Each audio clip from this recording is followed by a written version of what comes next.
तो इस प्रश्न में आपसे पूछ रहे अभी हाल ही में किसे तेंजिंग नॉर्गे पुरस्कार 2022 से सम्मानित किया गया? तो आंसर होगा सविता कंसवाल को। तो प्रश्न इंपॉर्टेंट है, ध्यान से सुनना। अभी हमारे राष्ट्रपति द्रौपदी मुर्मू जी ने दिवंगत पर्वतारोही हैं ये सविता कंसवाल, इनको मरणोपरांत Tenzing Norgay national adventure award 2022 से सम्मानित किया है। सविता कंसवाल वे 16 दिनों में माउंट एवरेस्ट और माउंट मकालू फतेह करने वाली पहली भारतीय महिला थी। लेकिन 2022 में उत्तराखंड के माउंट द्रौपदी पर डंडा 2 चोटी पर चढ़ाई के दौरान हुए हिमस्खलन में उनका निधन हो गया। तो अभी उनकी जगह उनके पिताजी राधेश्याम कंसवाल ने ये पुरस्कार प्राप्त किया। और ये जो है सविता कंसवाल, ये किस राज्य की रहने वाली है? तो ये उत्तराखंड निवासी थी। और तेंजिंग नॉर्गे जिनके नाम पे ये सम्मान दिया जाता है उनके बारे में आप जानते हो? दुनिया की सबसे ऊंची पर्वत चोटी यानी कि माउंट एवरेस्ट पर सबसे पहले चढ़ने वाले व्यक्ति थे 2 जने। एडमंड हिलेरी, ये न्यूजीलैंड से थे और उनके शेरपा थे तेंजिंग नॉर्गे। और कब चढ़ाई की थी उन्होंने? 29 मई 1953 को। इसीलिए जो माउंट एवरेस्ट डैम मनाते हैं वो 29 मई को मनाते हैं। वैसे माउंट एवरेस्ट की ऊंचाई कितनी है? 8848.86 मीटर है।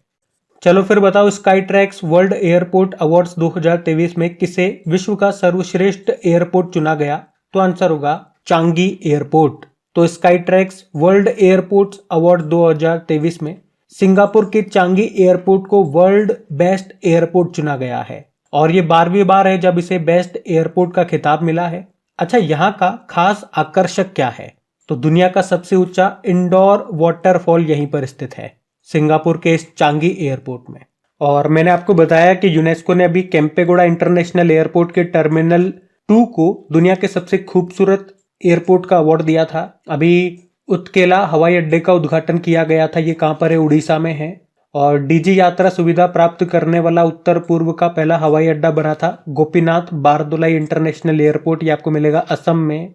और देश का पहला एलिवेटेड टैक्सी वे ये कहां पर बनकर तैयार हुआ? इंदिरा गांधी इंटरनेशनल एयरपोर्ट पे। और जो सूरत हवाई अड्डा है उसे इंटरनेशनल एयरपोर्ट का दर्जा दे दिया गया।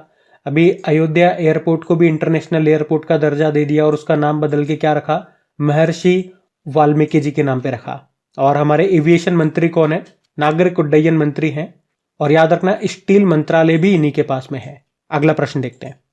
फिर बताइए, अभी हाल ही में किसे उत्कृष्ट उपलब्धि श्रेणी में 2023 के लिए Indian of the year award से सम्मानित किया गया? तो आंसर होगा इसरो को। तो अभी हमारे जो केंद्रीय मंत्री हैं जितेंद्र सिंह, उन्होंने इसरो को उत्कृष्ट उपलब्धि यानी कि आउटस्टैंडिंग अचीवमेंट कैटेगरी में 2023 के लिए Indian of the year award से सम्मानित किया है। इसरो ने अंतरिक्ष के क्षेत्र में जो अभूतपूर्व काम किया है, जैसे कि जो भारत है ये चांद के दक्षिणी क्षेत्र में दक्षिणी ध्रुव में सॉफ्ट लैंडिंग करने वाला दुनिया का पहला देश बना, यानी कि चंद्रयान 3 की हम बात कर रहे हैं। उसके अलावा आदित्य L1 ये हमारा पहला सूर्य मिशन है जो कि अभी सफलतापूर्वक ये लैंग्वेज 1 पॉइंट पे भी पहुंच चुका है, हमने बात भी करी थी। तो इसरो की इन्हीं उपलब्धियों के लिए उसे ये सम्मान मिला है। अच्छा, आगे बढ़े उससे पहले मैं एक प्रश्न आपसे पूछ रहा हूं, इसका उत्तर करो कमेंट बॉक्स में। अभी कुछ समय पहले ही इसरो को एक और अवार्ड मिला था, आप बताओ उस अवार्ड का नाम क्या है? वैसे मैं आपको आगे बताऊंगा, लेकिन अगर आपको पता है तो कमेंट बॉक्स में टाइप करो। अब इस अवार्ड की हम बात कर ले तो ये अवार्ड कौन देता है? तो एक नेशनल टीवी चैनल है न्यूज 18, वो देता है। वो अलग अलग 7 कैटेगरीज में ये अवार्ड देता है। इस बार इस अवार्ड का ये 13वां संस्करण है। ये लिस्ट मैंने आपके सामने लगा दी है, ये देखो। इसरो को उत्कृष्ट उपलब्धि में ये अवार्ड मिला है। बाकी भी आप देख सकते हो, जैसे कि ये नाम आपने सुना होगा रवि कन्नन का, भी रेमन मैग्सेसे अवार्ड इनको मिला था। खेल में नीरज चोपड़ा आप जानते हैं, भाला फेंकते हैं ये। इधर ग्रैंड मास्टर भी आ गए विश्वनाथ आनंद जी। तो इस तरह से ये सारे हैं। अच्छा, मैंने एक प्रश्न पूछा था अभी आपसे कि अभी इसरो को एक और अवार्ड मिला था, कौन सा? तो उसका नाम है लीफ एरिक्सन लूनर पुरस्कार। ये भी कुछ समय पहले ही हमने पढ़ा था। तो अभी इसरो को Indian of the year award मिला है उत्कृष्ट उपलब्धि श्रेणी में, ये याद रखना। अच्छा, इसी से एक प्रश्न मुझे और याद आता है। अभी हमारे जो गृह मंत्री अमित शाह, बताओ उन्होंने किसे man of the year award से सम्मानित किया था? तो आंसर होगा LP हेमंत को। बाकी बात यहाँ पे इसरो की है, तो इसरो के बारे में जानते हैं। देखो, इसरो मतलब हो गया इंडियन स्पेस रिसर्च ऑर्गेनाइजेशन, स्थापना होती है 1969 में। हेडक्वार्टर मिलेगा बंगलुरु में और इसके अध्यक्ष कौन है? S सोमनाथ हैं 10वें नंबर के। और इनकी ऑटोबायोग्राफी आई थी, उसका नाम है निवालू कुदीचा सिम्हांगल, ये मलयालम भाषा में है। इसका मोटो क्या होता है? Space technology is in service of human kind. चलो फिर बताओ, अभी हाल ही में चीनी उद्योग में सर्वश्रेष्ठ पर्यावरण अधिकारी का पुरस्कार जीतने वाली पहली महिला कौन है? तो आंसर होगा दीपा भंडारे। तो दीपा भंडारे ये नाम याद रखना क्योंकि उन्होंने अभी एक पुरस्कार जीता है जिसका नाम है सर्वश्रेष्ठ पर्यावरण अधिकारी का पुरस्कार। और चीनी उद्योग के लंबे इतिहास में ये पुरस्कार जीतने वाली एकमात्र महिला है, इसीलिए इनका नाम इंपॉर्टेंट है। अभी उन्हें पुणे के वसंत दादा शुगर इंस्टीट्यूट के जो अध्यक्ष हैं शरद पवार, उन्होंने इस सम्मान से सम्मानित किया। अब पहली पर बताइए, अभी हाल ही में विश्व हिंदी दिवस कब मनाया गया? तो आंसर होगा 10 जनवरी को। आपको बताया हर साल 10 जनवरी को वर्ल्ड हिंदी डे के रूप में मनाते हैं हम। और इस बार की थीम क्या है? हिंदी पारंपरिक ज्ञान से कृत्रिम बुद्धिमत्ता तक। और 10 जनवरी को ही क्यों मनाते हैं? क्योंकि 10 जनवरी 1975 को नागपुर में पहला विश्व हिंदी सम्मेलन हुआ था, इसीलिए 10 जनवरी को मनाते हैं। पहली बार हमने 2006 में मनाया था इसे। और अगर आपसे पूछा जाए कि विश्व हिंदी सचिवालय भवन ये कहां पर स्थित है? मॉरिशस के पोर्ट लुइस में। और मनाने का उद्देश्य साफ है, भारतीय भाषा के बारे में जागरूकता पैदा करना। ये तो विश्व हिंदी दिवस हो गया। एक राष्ट्रीय हिंदी दिवस भी होता है, नेशनल हिंदी डे, वो हम 14 सितंबर को मनाते हैं। और वो 14 को क्यों मनाते हैं? क्योंकि 14 सितंबर 1949 में भारत की संविधान सभा के द्वारा आधिकारिक भाषा के रूप में हिंदी को अपनाया गया था और इसे हमने पहली बार 1953 में मनाया था। तो विश्व हिंदी दिवस 10 जनवरी और राष्ट्रीय हिंदी दिवस 14 सितंबर। चलो फिर बताओ, अभी हाल ही में राष्ट्रीय मानव तस्करी जागरूकता दिवस कब मनाया गया? तो आंसर होगा 11 जनवरी को। तो हर साल 11 जनवरी को national human trafficking awareness day के रूप में मनाया जाता है। इस दिन को मनाने का उद्देश्य क्या है? मानव तस्करी पीड़ितों की स्थिति के बारे में जागरूकता बढ़ाना और उनके अधिकारों को बढ़ावा देना और उनकी रक्षा करना। अच्छा, एक बहुत ही इंपॉर्टेंट प्रश्न बता रहा हूं, ये एग्जाम में पूछा जाता है प्रश्न कि मानव तस्करी को रोकने की बात संविधान के किस अनुच्छेद में आर्टिकल में कही गई है? तो आर्टिकल 23 आंसर होगा। और आपको याद हो तो अभी इंटरपोल ने ह्यूमन ट्रैफिकिंग को रोकने के लिए एक ऑपरेशन भी चलाया था। आप में से कोई बता सकते हैं उस ऑपरेशन का नाम क्या है? तो आंसर होगा ऑपरेशन स्टॉर्म मेकर्स 2। अब इंटरपोल मैंने बोल दिया तो ये इंपॉर्टेंट है। हेडक्वार्टर लियोन फ्रांस में है। 2023 में इसकी 91 नंबर की जो बैठक हुई थी वो ऑस्ट्रिया के वियना में हुई थी, जबकि 2022 वाली 90वीं बैठक भारत में हुई थी। इंटरपोल की स्थापना होती है कब? 7 सितंबर 1923 में। और मैं आपको क्यों बता रहा हूं ये? क्योंकि अभी 7 सितंबर को हमने पहली बार अंतरराष्ट्रीय पुलिस सहयोग दिवस के रूप में मनाया। चलो फिर बताओ, राष्ट्रीय युवा दिवस 2024 की थीम क्या है? तो आंसर होगा it's all in the mind. आप सबको पता है हर साल 12 जनवरी को हम नेशनल यूथ डे के रूप में मनाते हैं। और किन की जयंती होती है? स्वामी विवेकानंद जी की जयंती। लेकिन थीम जरूर याद रखना, थीम क्या है? थीम है it's all in the mind, सब कुछ हमारे दिमाग में है। कब से मना रहे हैं इस दिन को हम? 1985 से। और आपको वैसे बता दूं कि यूनाइटेड नेशन संयुक्त राष्ट्र ने 1984 को अंतरराष्ट्रीय युवा वर्ष घोषित किया था। अच्छा, स्वामी विवेकानंद जी की शिक्षा का मूल उद्देश्य क्या है? युवाओं में नैतिक मूल्यों, शिक्षा और चरित्र विकास को बढ़ावा देना। अच्छा, ये तो नेशनल यूथ डे हो गया। एक इंटरनेशनल यूथ डे हम मनाते हैं कब? 12 अगस्त को, जिस दिन हाथी दिवस होता है। एक वर्ल्ड यूथ स्किल डे भी होता है, वो 15 जुलाई को मनाया जाता है। और मैंने आपको कई बार बता दिया कि खेलो इंडिया यूथ गेम्स का भी 2024 में जो छठा संस्करण होगा वो तमिलनाडु में होगा। शुभंकर वीर मंगाई है। और हाँ, ये जरूर याद रखना कि अभी 27वां राष्ट्रीय युवा महोत्सव का आयोजन कहां पे हुआ था? नासिक महाराष्ट्र में हुआ था। और उसका शुभंकर भी याद रखना, भारतीय विशाल गैलेरी यानी कि शेकरू उसका शुभंकर है। चलो फिर बताओ, राष्ट्रीय सड़क सुरक्षा सप्ताह 2024 की थीम क्या है? तो आंसर होगा सड़क सुरक्षा नायक बने, यानी कि become a road safety hero. अच्छा, पहले तो ये बताओ कि सड़क सुरक्षा सप्ताह ये कब से कब तक मनाया जाता है? 11 से लेकर 17 जनवरी तक। मनाने का उद्देश्य सड़क सुरक्षा उपायों को बढ़ावा देना और दुर्घटनाओं को रोकना। थीम मैंने आपको बता दी, सड़क सुरक्षा नायक बने। अच्छा, ध्यान से सुनना, ये तो राष्ट्रीय सड़क सुरक्षा सप्ताह हो गया। एक वैश्विक सड़क सुरक्षा सप्ताह भी होता है। आप में से कौन बता सकता है वैश्विक सड़क सुरक्षा सप्ताह हम कब मनाते हैं?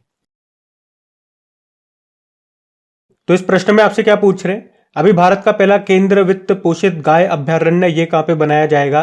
तो आंसर होगा मुजफ्फरनगर। तो भारत का पहला केंद्र वित्त पोषित ये गाय अभ्यारण्य ये उत्तर प्रदेश के मुजफ्फरनगर जिले में बनाया जाएगा। यह अभ्यारण्य उत्तर प्रदेश के मुजफ्फरनगर जिले के तुगलकपुर कमहेरा गांव में स्थित है। 50 एकड़ क्षेत्र में यह फैला हुआ है और इसे राष्ट्रीय गोकुल मिशन से मिले 64 करोड़ रुपए के वित्त पोषण के साथ बनाया जा रहा है। राष्ट्रीय गोकुल मिशन की बात करें तो ये पशुपालन मंत्रालय के द्वारा संचालित एक केंद्र प्रायोजित योजना है।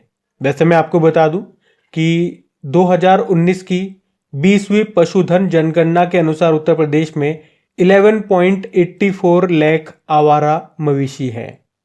अच्छा, वैसे भारत का पहला गो अभयारण्य ये आपको मध्य प्रदेश के शाजापुर के सालरिया ग्राम में मिलेगा, जो कि 2012 में खुला था। इसका नाम कामधेनु गो अभयारण्य रखा गया है। और ये जो हम पढ़ रहे हैं ये भारत का पहला केंद्र वित्त पोषित गाय अभयारण्य है, जो आपको मिलेगा उत्तर प्रदेश के मुजफ्फरनगर में।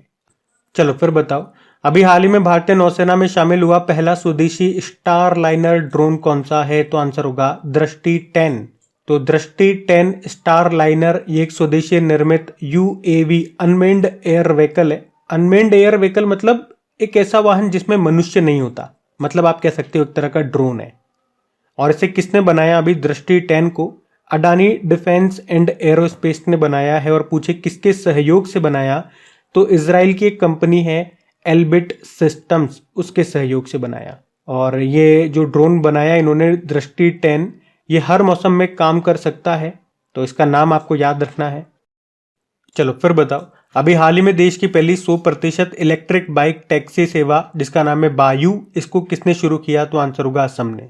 तो अभी असम सरकार ने देश की पहली एक एप्लीकेशन आधारित 100% इलेक्ट्रिक बाइक टैक्सी सेवा जिसका नाम है बायू, इसको लॉन्च किया है। चलो फिर बताओ, देश के सबसे लंबे सी ब्रिज अटल सेतु की लंबाई कितनी है? तो आंसर होगा 21.8 किलोमीटर। तो अभी 12 जनवरी को प्रधानमंत्री नरेंद्र मोदी जी ने मुंबई में देश के सबसे लंबे सी ब्रिज अटल सेतु का उद्घाटन किया है। और ये ब्रिज मुंबई को नवी मुंबई से जोड़ेगा, जिससे 2 घंटे की दूरी सिर्फ 20 मिनट में पूरी हो जाएगी। और इस 6 लेन ब्रिज को Mumbai trans harbour sea link भी कहते हैं। लंबाई याद रखना 21.8 किलोमीटर है, जिसमें से 16.5 किलोमीटर हिस्सा समुद्र में है, तो 5.5 किलोमीटर हिस्सा जमीन पर है। इसकी आधारशिला तो मोदी जी ने 2016 में रख दी थी, लेकिन ये अब बन करके तैयार हुआ है। इस ब्रिज पर आपको 400 सीसीटीवी कैमरे देखने को मिलेंगे। और पक्षियों और समुद्री जीवों की सुरक्षा के लिए ब्रिज पर साउंड बैरियर और एडवांस लाइटिंग भी की गई है। और आपको बता दूं, आप यहाँ पे जाने की सोचो, मोटरसाइकिल दौड़ाने की सोचो, उससे पहले कि इस ब्रिज पर motorcycle, moped, 3 wheeler, auto, tractor ये नहीं चलेंगे। केवल 4 व्हीलर्स चलेंगी, जिनकी मैक्सिमम स्पीड भी होगी 100 किलोमीटर प्रति। फिर बताओ, अभी भूटान के प्रधानमंत्री कौन बने? तो आंसर होगा शेरिंग टोब्गे। तो अभी हाल ही में भूटान में हुए चुनावों में लिबरल पीपुल्स डेमोक्रेटिक पार्टी विजेता रही, और उसके प्रमुख हैं ये शेरिंग टोब्गे, जो अब दूसरी बार ये भूटान के प्रधानमंत्री बनेंगे। इससे पहले ये 2013 से लेकर 2018 तक भूटान के प्रधानमंत्री रहे थे, अब दूसरी बार बनेंगे। शेरिंग टोब्गे नाम याद रखना। बाकी अभी मैं आपको भूटान ले चलूंगा, लेकिन उससे पहले ये भी देख लो, डोनाल्ड टस्क ये पोलैंड के प्रधानमंत्री बने, जेवियर मेली अर्जेंटीना के प्रेसिडेंट बने। अभी याद है ना, इनके प्रेसिडेंट बनते इन्होंने ब्रिक्स संगठन से अपने आप को बाहर कर लिया था। बाहर तो क्या, मतलब इन्होंने शामिल होने से मना कर दिया था। बाकी गैब्रियल एटल अभी फ्रांस के सबसे युवा और पहले समलैंगिक प्रधानमंत्री बने। अब बात भूटान की है, तो ये रहा मैप में भूटान, देखो भूटान कैसा है, अच्छा है। तो कैपिटल क्या है? थिम्पू है। यहाँ के राजा कौन है? किंग जिग्मे खेसर नामग्याल वांगचुक। और अगर डेली करंट अफेयर्स आप पढ़ते हो तो आपको याद आ रहा होगा, अभी इन्होंने WHO की एक पहली महिला क्षेत्र निदेशक है, वो भारतीय हैं, अभी उनको एक अवार्ड दिया था अपने यहाँ का। आप में से कौन बताएगा उनका नाम क्या है? ये अच्छा प्रश्न है, नाम बताओ उनका। वैसे कई बार मैंने उनका नाम रिवाइज कराया आपको। यहाँ पे करेंसी एंगल्ट्रम भी चलती है और इंडियन करेंसी भी चलती है। और अब नए प्रधानमंत्री होंगे, शेरिंग टोब्गे उनका नाम याद रखना। अगला प्रश्न देखते हैं। चलो फिर बताओ, अभी हाल ही में किसे यूपीएससी के नए सदस्य के रूप में नियुक्त किया गया? तो आंसर होगा शीलवर्धन सिंह को। शीलवर्धन सिंह, ये नाम तो आपने जरूर सुना होगा। ये सीआईएसएफ के पूर्व डायरेक्टर जनरल रह चुके थे, और अभी इनको यूपीएससी यानी कि संघ लोक सेवा आयोग के नए सदस्य के रूप में नियुक्त किया गया है। यूपीएससी ये भारत सरकार के द्वारा अधिसूचित परीक्षा के नियमों के अनुसार विभिन्न परीक्षाएं आयोजित करने के लिए जिम्मेदार है। ये एक संवैधानिक निकाय है, जिसके बारे में अनुच्छेद 315 से लेकर 323 तक बताया गया है। इसमें 9 से 11 सदस्य हो सकते हैं, जिसमें एक अध्यक्ष भी होता है, और हर सदस्य का कार्यकाल 6 साल का होता है, या 65 वर्ष उम्र जो भी पहले हो। और इनकी नियुक्ति कौन करता है इन सदस्यों की? तो प्रेसिडेंट के द्वारा। तो शीलवर्धन सिंह का भी नाम याद रखेंगे आप। बाकी हमने कहा ये पहले सीआईएसएफ के डायरेक्टर जनरल थे। अब आपके मन में प्रश्न आया होगा ना कि अभी वर्तमान में कौन है, तो अभी कुछ दिन पहले ही बनी थी। कौन? नीना सिंह। और इस पद पर आने वाली ये पहली महिला थी। ये प्रश्न मोस्ट इंपॉर्टेंट है, देखना प्रश्न एग्जाम में आएगा ये। बाकी अभी सीआरपीएफ के भी नए डायरेक्टर जनरल बने, उनका नाम अनीश दयाल सिंह है। और आईटीबीपी के कौन बने थे? राहुल रसगोत्रा बने थे। ये नाम सारे ही इंपॉर्टेंट है, ध्यान में रखना। अगला प्रश्न देखते हैं। फिर बताओ, अभी हाल ही में ताइवान के नए राष्ट्रपति कौन बने? तो आंसर होगा विलियम लाई, या इन्हें कहते हैं लाई चिंगते। तो अभी ताइवान में राष्ट्रपति चुनाव हुए और उसमें डेमोक्रेटिक प्रोग्रेसिव पार्टी के नेता लाई चिंगते, या मैंने कहा उन्हें कहते हैं विलियम लाई, इन्होंने जीत हासिल की है और अब ये ताइवान के नए राष्ट्रपति होंगे। इनकी जो पार्टी है ना वो चीनी विरोधी मानी जाती है। अच्छा, ताइवान की बात करें तो ये रहा मैप में ताइवान। कैपिटल ताइपे सिटी है और करेंसी है न्यू ताइवान डॉलर। और अब राष्ट्रपति है ये लाई चिंगते। चलो फिर बताओ, अभी हाल ही में किस देश ने कमल के आकार का सैटेलाइट जिसका नाम है आइंस्टीन प्रोब इसको लॉन्च किया? तो आंसर होगा चाइना। अच्छा, यहाँ पे अगर ऑप्शन में इंडिया आ जाए आपके एग्जाम में, पहला ही ऑप्शन इंडिया आ जाए, तो जो स्टूडेंट पढ़ के नहीं जाएगा ना वो अपना दिमाग लगाएगा कि भारत में कमल की सरकार है, हर घर मोदी, मेरा प्यारा देशवासियों, तो वो इंडिया ही लगाएगा। क्योंकि आपको याद हो तो अभी मोदी जी ने कमल के आकार के एक हवाई अड्डे का भी उद्घाटन किया था। चलो बताओ कहां पे किया था, उसका उत्तर मैं थोड़ी देर में आपको दूंगा, पहले प्रश्न पे बात करते हैं। तो अभी चाइना ने ब्रह्मांड के रहस्यों का पता लगाने के लिए अभी 9 जनवरी 2024 को खिले हुए कमल के आकार के एक सैटेलाइट को लॉन्च किया और इसका नाम रखा आइंस्टीन प्रोब। और इसे किस रॉकेट से लॉन्च किया? तो लॉन्ग मार्च 2C रॉकेट से। इस सैटेलाइट की बात करें तो भाई कमल के आकार का है तो पंखुड़ियां भी होंगी, तो इसमें 12 पंखुड़ियां हैं और 2 स्टामेन है, यानी कि पुंकेसर, मतलब फूल का जो नर भाग होता है ना उसे कहते हैं। इंग्लिश में बोलोगे तो रिप्रोडक्टिव ऑर्गन ऑफ फ्लावर, उसे स्टामेन कहते हैं। इसमें 2 स्टामेन है, मतलब जो मैं आपको बता रहा हूं ना, इसका जो आकार है फूल की तरह है, 12 पंखुड़ियां हैं, 2 स्टामेन है। तो इन पे लगे हुए क्या है? एक्सरे टेलीस्कोप लगे हुए हैं।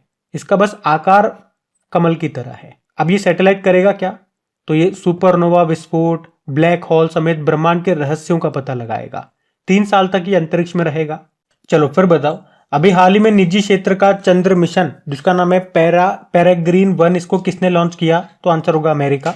तो इस मून मिशन का नाम है पेरेग्रीन 1 और ये अमेरिका का है। इसकी खास बात यह है कि ये दुनिया का पहला निजी क्षेत्र का चंद्र मिशन है। मतलब इसमें रॉकेट भी प्राइवेट है, जो सैटेलाइट जाएगा वो भी प्राइवेट है, मतलब सारा काम प्राइवेट कंपनियों ने किया है। इसलिए कहा कि दुनिया का पहला निजी क्षेत्र का चंद्र मिशन है। अब इसमें जो रॉकेट लॉन्च किया गया वो रॉकेट कौन सा है? वल्कन रॉकेट है। इसे बनाया किसने? यूनाइटेड लॉन्च अलायंस नाम की कंपनी ने बनाया है।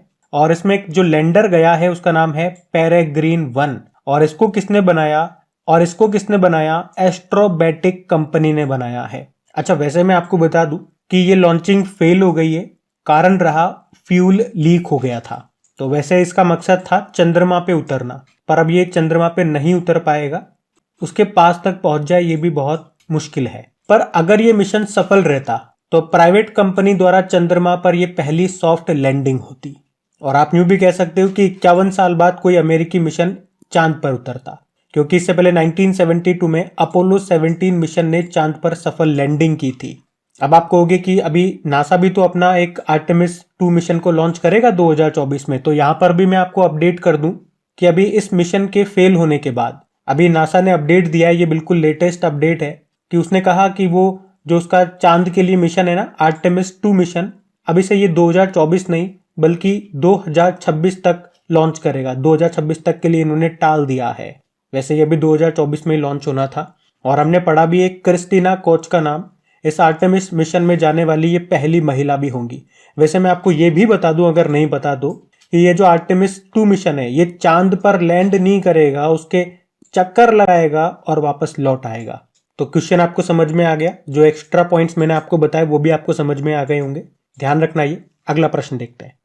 चलो फिर बताओ, अभी हाल ही में डीआरडीओ ने न्यू जनरेशन आकाश मिसाइल का भी सफल परीक्षण कहां पे किया? तो उड़ीसा में। तो अभी 12 जनवरी 2024 को डीआरडीओ ने उड़ीसा के चांदीपुर में न्यू जनरेशन आकाश मिसाइल का सफल परीक्षण किया है। ये मिसाइल मैं आपको बता दूं एक मध्यम धुरी की surface to air missile defence system है। फिर आपसे पूछ रहे हैं अभी हाल ही में किस राज्य सरकार ने रामलला दर्शन योजना शुरू की, तो आंसर होगा छत्तीसगढ़। तो अभी छत्तीसगढ़ सरकार ने श्री रामलला दर्शन योजना को शुरू किया है, जिसमें क्या होगा, हर साल लगभग 20,000 तीर्थ यात्रियों को अयोध्या में राम मंदिर के दर्शन कराए जाएंगे। इसमें 18 से लेकर 75 वर्ष तक की आयु के लोगों को तीर्थ यात्रा के लिए सिलेक्ट किया जाएगा, वो भी मुफ्त में, कोई पैसे वगैरह नहीं लेंगे इनसे। और अभी याद होगा छत्तीसगढ़ ने 22 जनवरी को ड्राई डे भी घोषित किया है। वैसे इसके बाद एक दो राज्यों ने और घोषित कर दिया, लेकिन पहली बार इन्होंने किया।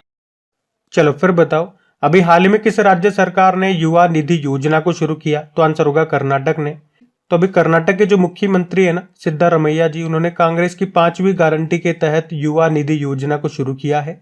इस योजना के तहत ग्रेजुएशन कर चुके स्टूडेंट्स को 3,000 रुपए और डिप्लोमा धारकों को 1,500 रुपए मासिक बेरोजगारी भत्ता मिलेगा।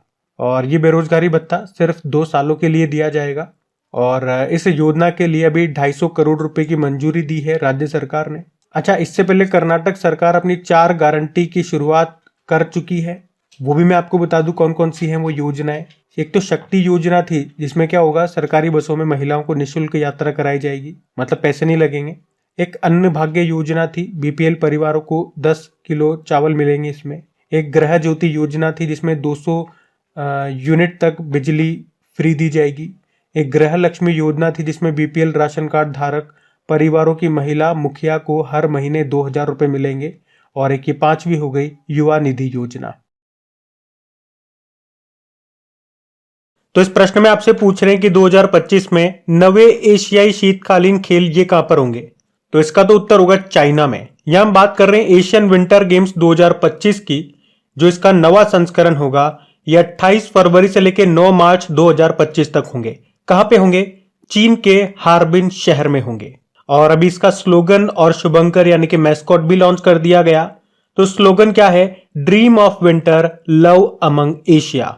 वहीं इसके 2 मैस्कॉट हैं, एक है बिन बिन और दूसरा है नीनी। ये साइबेरियन टाइगर रिजर्व में पैदा हुए बाघ शावकों से प्रेरित है, मतलब बाघ के शावकों को ये रिप्रेजेंट करते हैं, जिनके नाम है बिन बिन और नीनी। और इसका जो प्रतीक चिन्ह है, जो एम्बलम है, उसको भी नाम दिया गया ब्रेक थ्रू।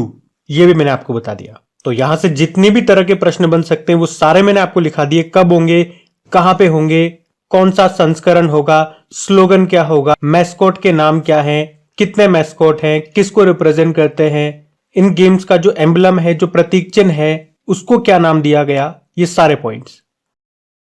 चलो फिर आपसे क्या पूछ रहे हैं, अभी यूनाइटेड कप 2024 का खिताब किसने जीता, तो आंसर होगा जर्मनी ने। बात कर रहे हैं यूनाइटेड कप 2024 की। अच्छा, पहले तो ये याद रखना इसका संबंध किस खेल से है, टेनिस से। कहां पे हुआ, सिडनी ऑस्ट्रेलिया में हुआ। किसने जीता, जर्मनी ने जीता है, पोलैंड को हरा करके। 18 देशों ने इसमें पार्टिसिपेट लिया था। अच्छा, जर्मनी से आपको 2 इंपॉर्टेंट पॉइंट्स मैं आपको याद दिलाता हूं। अभी 2 बड़ी चैंपियनशिप इसने जीती थी। एक तो पिछले साल ही हुआ था जो मेंस हॉकी वर्ल्ड कप जो उड़ीसा में हुआ था, उसको भी जर्मनी ने जीता था। वहां पे जर्मनी ने बेल्जियम को हराया था। उसके बाद आपने देखा होगा जो international basketball federation world cup, उसके बाद आपने देखा होगा जो फीबा वर्ल्ड कप 2023 हुआ था।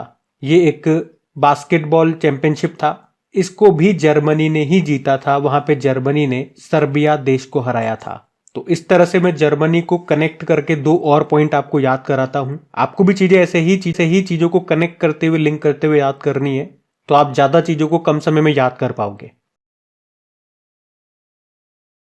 तो इस प्रश्न में आपसे पूछ रहे हैं, अभी हाल ही में जारी स्वच्छता सर्वेक्षण रैंकिंग 2023 में पहले स्थान पे कौन रहा, तो मोस्ट इंपॉर्टेंट क्वेश्चन मार्क करना है इसको। और इसका इस बार उत्तर होगा इंदौर और सूरत। तो हम बात कर रहे हैं स्वच्छता सर्वेक्षण 2023 के रिजल्ट आ चुके हैं और इस बार ये इसका 8वां संस्करण है। और इस बार की थीम भी है वेस्ट टू वेल्थ। देखो, सबसे पहले अगर हम बात करते हैं 1 लाख से ज्यादा आबादी में, तो इसमें टॉप पे इंदौर और सूरत, ये दोनों टॉप पर हैं। और ऐसा पहली बार हुआ है जब 2 शहरों को पहले स्थान पर रखा गया हो। वैसे इंदौर आप जानते हो हर बार टॉप पे रहता है, तो आप कह सकते हो इंदौर ये 7वीं बार टॉप पे रहा है। तो पहले स्थान पे ये दोनों हैं, दूसरे पे कोई नहीं है।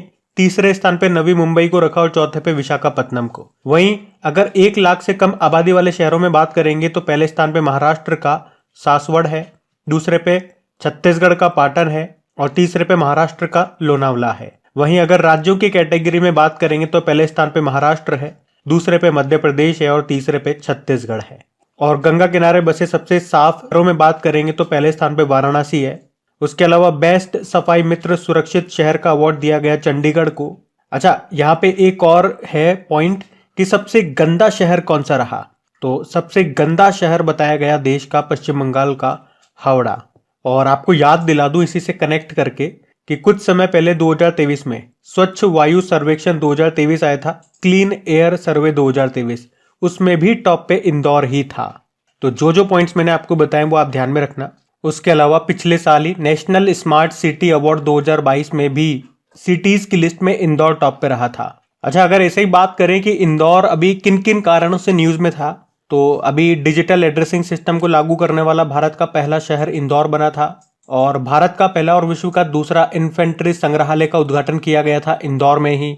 ग्रीन बॉन्ड जारी करने वाला देश का दूसरा शहरी निकाय बना था इंदौर नगर निगम, क्योंकि पहला तो गाजियाबाद था। उसके अलावा आपको याद होगा 2023 में 17वां प्रवासी भारतीय दिवस का आयोजन हुआ था इंदौर में ही। एशिया का सबसे बड़ा सीएनजी प्लांट बनेगा इंदौर में ही। और अभी इंदौर के पाताल पानी रेलवे स्टेशन का नाम बदल के तात्या भील रेलवे स्टेशन कर दिया गया था। और लता मंगेशकर जी के नाम पे संगीत अकादमी और संग्रहालय भी ये खुलेगा इंदौर में। तो इन सब कारण से इंदौर न्यूज में था, ध्यान में रखना। अच्छा, आप मुझे कमेंट करके बताओ कि अभी सूरत ये किन किन कारणों से न्यूज में था। देखते हैं आप में से कौन कितने पॉइंट बता पाता है। हम अगला प्रश्न देखते हैं। फिर बताइए, हाल ही में जारी CREA की रिपोर्ट के अनुसार भारत का सबसे प्रदूषित शहर कौन सा है, तो आंसर होगा बर्निहाट। CREA मतलब centre for research on energy and clean air. और अभी इसने भारत के सबसे प्रदूषित शहरों की लिस्ट जारी की है, जिसमें टॉप पर ये मेघालय का बर्निहाट है, मतलब ये भारत का सबसे प्रदूषित शहर बताया गया। दूसरे नंबर पे बिहार का बेगूसराय और तीसरे पे हो गया उत्तर प्रदेश का ग्रेटर नोएडा। दिल्ली कौन से स्थान पर है इसमें, दिल्ली 8वें स्थान पे रखा है। वहीं सबसे कम प्रदूषित बताया गया असम के सिलचर को इस लिस्ट। फिर बताओ, अभी हाल ही में क्लासिकल सिंगर उस्ताद राशिद खान का निधन हो गया। उन्हें किस वर्ष पद्म भूषण सम्मान मिला था, तो आंसर होगा 2022 में। तो अभी 9 जनवरी को क्लासिकल सिंगर उस्ताद राशिद खान का निधन हो गया। वे मात्र 55 वर्ष के थे। उन्हें 2022 में पद्म भूषण, 2006 में पद्मश्री मिला था। वैसे तो काफी सारी मूवीज में इन्होंने गाने गाए, लेकिन एक बड़ी फेमस थी जब वी मेट नाम की मूवी आई थी 2007 में। उसमें एक गाना था, आओगे जब तुम हो साजना, तो वो गाना इन्होंने गाया था। चलिए फिर बताइए कि अभी जनवरी 2024 में प्रसिद्ध गायिका प्रभा अत्रे का निधन हो गया। उनका संबंध किस घराने से था, तो आंसर होगा किराना घराने। तो मशहूर शास्त्रीय गायिका प्रभा अत्रे का भी 13 जनवरी 2024 को पुणे में निधन हो गया। वो पुणे की थी रहने वाली। 92 वर्ष की उम्र में उनका निधन हो गया। तो प्रसिद्ध गायिका प्रभा अत्रे ये हिंदुस्तानी शास्त्रीय संगीत के किराने घराने से जुड़ी हुई थी। और वैसे इनका नाम अभी आपने जरूर सुना होगा अगर डेली करंट अफेयर्स आप लोग पढ़ते होंगे तो, क्योंकि अभी 2022 में पद्म विभूषण, जो कि देश का दूसरा सबसे बड़ा नागरिक सम्मान है, वो इनको मिला था। तब आपने इनका नाम सुना होगा। फिर बताओ, किस वर्ष भारत पहली बार यूनेस्को की विश्व धरोहर समिति की मेजबानी करेगा। बड़ा इंपॉर्टेंट प्रश्न है, एग्जाम में पूछा जाने वाला प्रश्न है ये। तो इसका तो उत्तर होगा 2024 में, यानी कि इसी साल। तो भारत इसे पहली बार यूनेस्को विश्व धरोहर समिति के 46th सेशन की अध्यक्षता और मेजबानी के लिए चुना गया है। आपको यह भी बता दूं कि यूनेस्को में भारत के स्थायी प्रतिनिधि कौन है, विशाल वी वर्मा है। उन्होंने अभी इसकी जानकारी दी। अच्छा, अगर आपसे पूछे कि बताओ विश्व धरोहर समिति में वर्तमान में कितने देश शामिल है, तो आंसर होगा 21 है। उसमें भारत भी एक है। अच्छा, भारत ये यूनेस्को का सदस्य देश कब बना था, 1946 में। और अगर पूछे कि यूनेस्को में शामिल पहला विश्व धरोहर स्थल कौन सा था, तो आंसर होगा गैलापागोस आइलैंड, ये इक्वेडोर में है। और अभी वर्तमान में भारत में कितने विश्व धरोहर स्थल है, तो आंसर होगा 42 है। मैं आपको सारे एक बार इंपॉर्टेंट पॉइंट रिवाइज करा देता हूं इसी से संबंधित। तो देखो, भारत का 42 नंबर का वर्ल्ड हेरिटेज साइट है होयसला मंदिर, जो कि है कर्नाटक में। इससे पहले 41 नंबर का बना था शांति निकेतन, जो कि है पश्चिम बंगाल में। उससे पहले 40वां बना था धोलावीरा जो कि है गुजरात में, और उससे पहले 39 नंबर का बना था रामप्पा मंदिर, जिसे काकतीय रुद्रेश्वर मंदिर भी कहते हैं, और यह है तेलंगाना में। उसके अलावा अभी भारत में यूनेस्को की अमूर्त धरोहर यानी कि इंटेंजिबल साइट के रूप में अभी किसे चुना गया था? 15वें नंबर की बनी थी वो, गुजरात का गरबा डांस। उससे पहले 14 नंबर का था पश्चिम बंगाल की दुर्गा पूजा। अमूर्त धरोहर मैंने बोला, इंटेंजिबल साइट्स, इसका मतलब क्या हो गया? ऐसी चीजें जिसे हम छू नहीं सकते, जैसे कि पूजा प्रार्थना हो गया, डांस हो गया, त्योहार हो गए, मेले हो गए। बाकी जो हमारे 42 वर्ल्ड हेरिटेज साइट है वो क्या बोलेंगे? उन्हें मूर्त धरोहर बोलेंगे, टेंजिबल साइट्स बोलेंगे, उन्हें हम छू सकते हैं। तो दोनों में ये अंतर है। उसके अलावा 2-3 पॉइंट और बता रहा हूं, ध्यान से सुनना।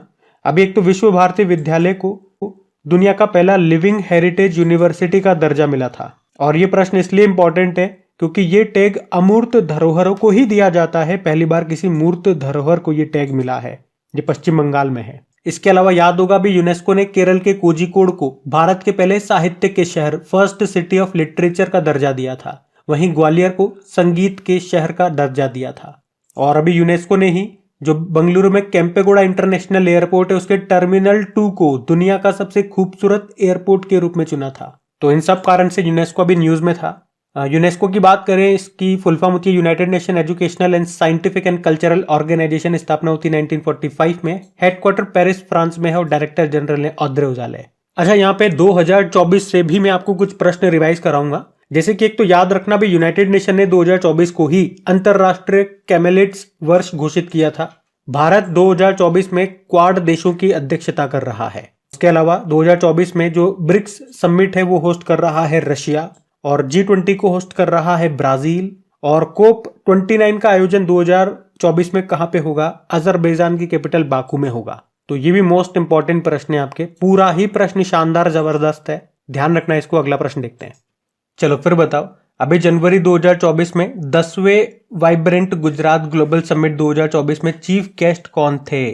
तो आंसर होगा शेख मोहम्मद बिन जायद अल नहयान। यहां हम बात कर रहे हैं वाइब्रेंट गुजरात ग्लोबल समिट 2024 की। कौन सा संस्करण? 10वां संस्करण। कहां पे हुआ? गांधीनगर गुजरात में, 10 से लेके 12 जनवरी 2024 तक। थीम क्या है? Gateway to the future.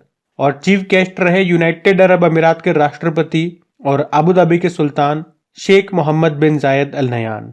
वैसे इसमें कई अलग अलग देशों की जो अलग अलग कंपनियां हैं उनके प्रमुख और कई देशों के मंत्रियों ने इसमें हिस्सा लिया। तो अब ये आप ध्यान रखना। अगला प्रश्न देखते हैं। चलो फिर बताओ, अभी 27वें राष्ट्रीय युवा महोत्सव का आयोजन ये कहां पे हुआ? ये हुआ नासिक में। राष्ट्रीय युवा महोत्सव 2024 की हम बात कर रहे हैं। ये 12 से लेके अभी 16 जनवरी तक हुआ। 27वां इसका संस्करण था और इसकी थीम थी सक्षम युवा समर्थ भारत, और हुआ कहां पे? नासिक महाराष्ट्र में।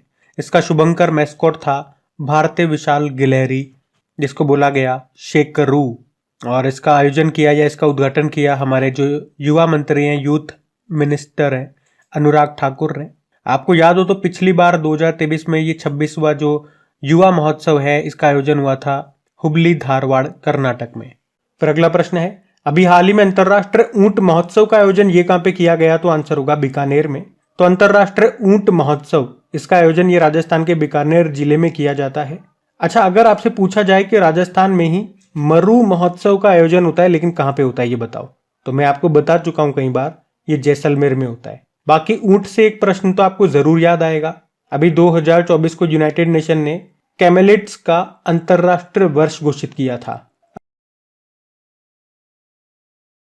फिर बताओ, हाल ही में किसने AI ओडिसी को लॉन्च किया है? तो आंसर होगा माइक्रोसॉफ्ट।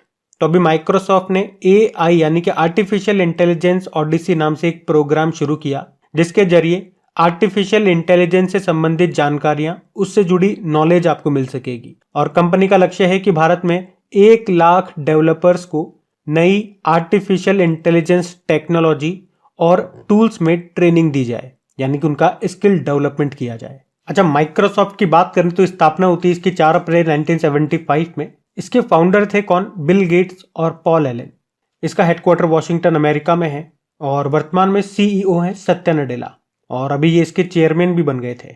अभी आपको याद होगा जुगलबंदी चैटबॉट को भी लॉन्च किया था माइक्रोसॉफ्ट ने, और अभी माइक्रोसॉफ्ट ने ही भारतीय भाषाओं को डिजिटल दुनिया में बढ़ावा देने के लिए प्रोजेक्ट एलोरा भी शुरू किया था। अब चलो फिर बताओ, अभी हाल ही में किस बैंक ने सरकारी कर्मचारियों के लिए सम्मान रुपए क्रेडिट कार्ड लॉन्च किया? तो आंसर होगा इंडसइंड बैंक।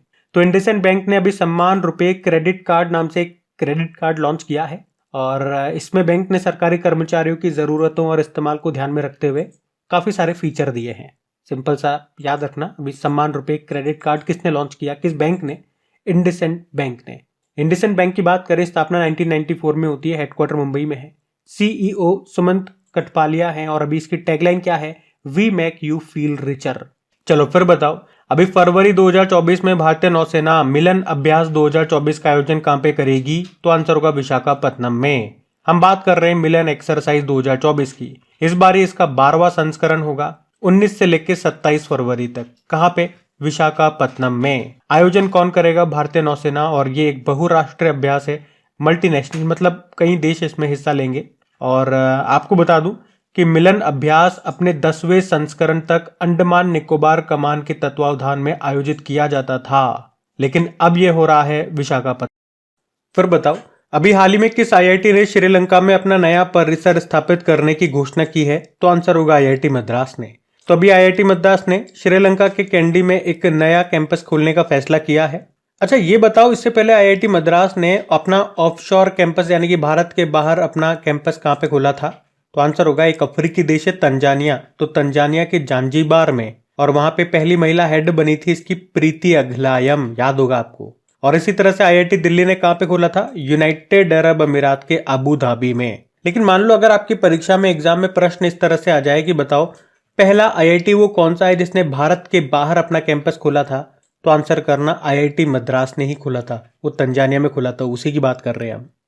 चलो फिर बताओ, अभी भारतीय सेना ये किस वर्ष को प्रौद्योगिकी अवशोषण वर्ष के रूप में मनाएगी?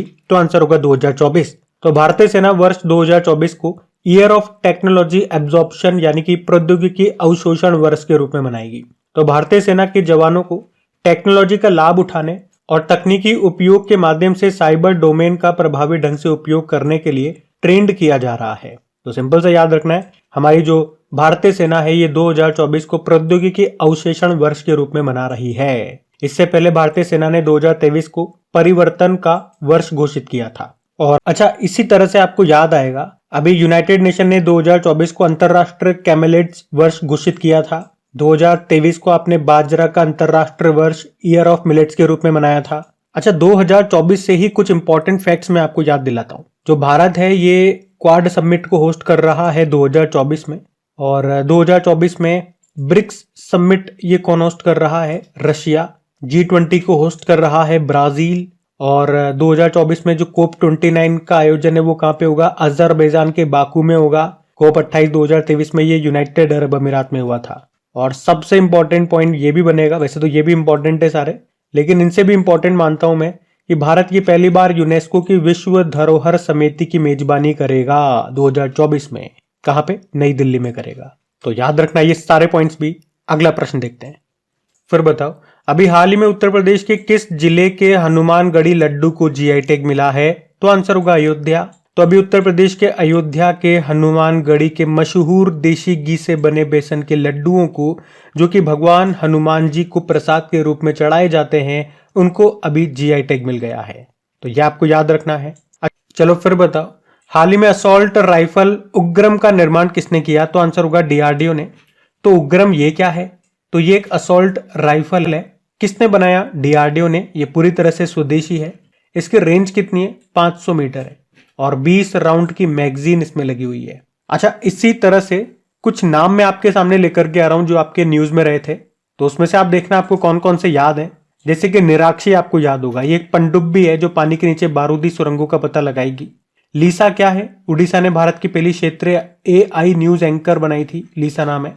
प्रबल क्या है? भारत की पहली लंबी दूरी की रिवॉल्वर है जिसका निर्माण हुआ था कानपुर फैक्ट्री में। नभ मित्र इसरो ने एक डिवाइस बनाया था जिसका उद्देश्य है मछुआरों की सुरक्षा बढ़ाना। जेप्टो याद है 2023 का भारत का पहला यूनिकॉर्न बना था। और विभव क्या है?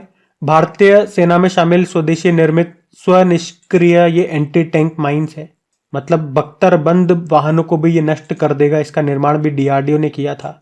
जिलेंडिया नाम सुना होगा, ये 8वां महाद्वीप है हमारा, न्यूजीलैंड इसी का हिस्सा है। मतलब आप देख रहे हो यहाँ पे वन वर्ड इस तरह से नाम आपके न्यूज में रहे थे तो एकदम से आपसे पूछा जा सकता है कि भैया ये बताओ ये क्या है, ये नाम आपने सुना होगा, तो आपको कुछ ही शब्दों में उसको एक्सप्लेन करना है कि ये है क्या। तो इतने सारे ये नाम मैं आपके सामने लेकर के आया हूं जो भी इंपॉर्टेंट लगे मुझे। एक हाइकून आपने सुना होगा, ताइवान ने अपनी पहली पनडुब्बी का अनावरण किया था, हाइकून नाम रखा था। और अरुधरा क्या है, मध्यम शक्ति रडार है, भारत इलेक्ट्रॉनिक्स लिमिटेड ने इसको बनाया था भारतीय वायुसेना के लिए। और शिव शक्ति मैं आपसे पूछूं ये शिव शक्ति क्या है, चलो ये आपके लिए होमवर्क प्रश्न हो गया, इसे कुछ ही शब्दों में एक्सप्लेन करूं कि शिव शक्ति क्या है। हम अगला प्रश्न देखते हैं। फिर बताइए, हमारी जो वित्त मंत्री है निर्मला सीतारमण जी, उनके अनुसार 5 ट्रिलियन डॉलर की अर्थव्यवस्था तक पहुंचने का भारत का लक्ष्य क्या है? तो आंसर होगा वित्त वर्ष 2028। आपको याद होगा अभी गुजरात के गांधीनगर में वाइब्रेंट गुजरात ग्लोबल समिट 2024 हुआ था, जो कि इसका 10वां संस्करण था, जिसकी थीम क्या थी, गेटवे टू द फ्यूचर। और उसमें चीफ गेस्ट कौन थे, यूनाइटेड अरब अमीरात के प्रेसिडेंट और किंग शेख मोहम्मद बिन जायद अल नहयान।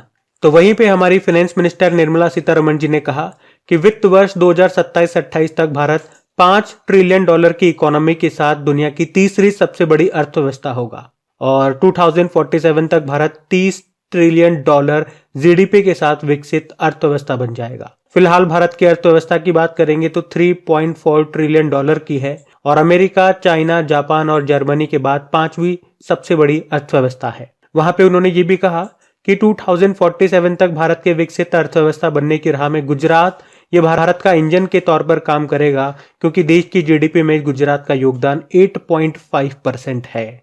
फिर बताओ, अभी हाल ही में inspiration for graphic design from India नाम की बुक को किसने लिखा है? तो आंसर होगा जया जेटली ने। तो जया जेटली, इनकी ये नई बुक आई है और ये नई बुक डिजाइन सोच और भारत में ग्राफिक डिजाइन शिक्षा में व्यापक बदलाव की आवश्यकता पर केंद्रित है।